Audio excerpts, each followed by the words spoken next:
I am Father Charles Polifka, Capuchin Franciscan, and I'm pastor at Annunciation Catholic Church here in Denver, Colorado.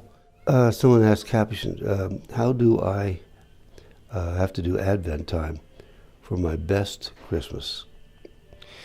Well, I think the best way to spend Advent is in reflection, more quiet time, and more acknowledging God is the Lord of our life. We start the Advent season thinking about the end of the world, the end of time, and those kinds of things. And then we move on in the last week of Advent to actually prepare ourselves for recognizing Jesus coming into the world. Advent's a time to reflect on the fact that this world is passing, and that this is not our permanent home, but that it's a time when we recognize that we need to spend more time reflecting on our relationship with God. Advent I always call it a silent season, even though the fact that there's lots of stuff going on around the world, around our society, the noise of the parties and all this kind of thing.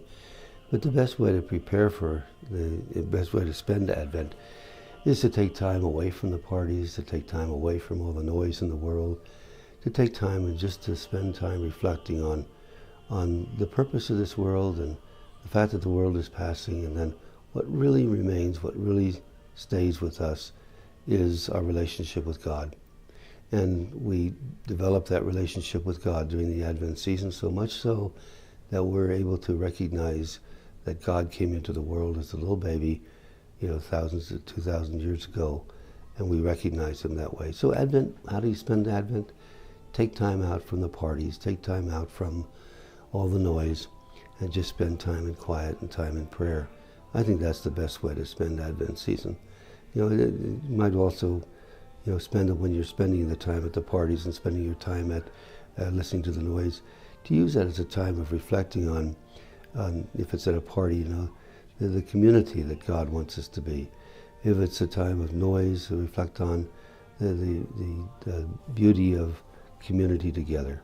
And those are kinds of ways to spend Advent. But really the best way, and the most important way, as I feel as a Capuchin, is to make sure that you spend extra time in silent prayer, and just reflecting on what God has given us in his Son, Jesus. If a Capuchin takes a vow of poverty and have little material things, are you able to give each other gifts at Christmas? Well, yes. Gifts that we give at Christmas are not so much gifts of material things. Gifts that we give at Christmas are more things that we do for one another or are for one another. I remember one time back in my formation years, when this was in my college years, late college years, studying philosophy at Herman, Pennsylvania, and we always had this time of Christmas we gave gifts to one another, but we didn't give gifts that we bought. We gave gifts that meant something to us. And I remember one time giving the gift to, some of you may know, Tom Weinetty, Father Tom Weinetty, great theologian in the church, but he was a year younger than I was in that class, and I had his name for a gift. Well, Tom, we knew each other very well. We still, brother Capuchins, know each other really well. And if you look at Tom today, I saw this in a picture of him. When he laughs, he always shakes his shoulder. And it was one of the things that I noticed about him. So I made a laugh meter for him, which was a piece of wood on a stick, which would measure the funniness of a joke by how far that stick would move on a joke. It was stupid things like that we give to each other, recognizing each other's quirks and each other's even shortcomings and things like that. But seldom do we give to one another gifts that are material things. In terms of giving gifts to others, as a pastor, as a parish, there are gifts that we give to the people of the parish.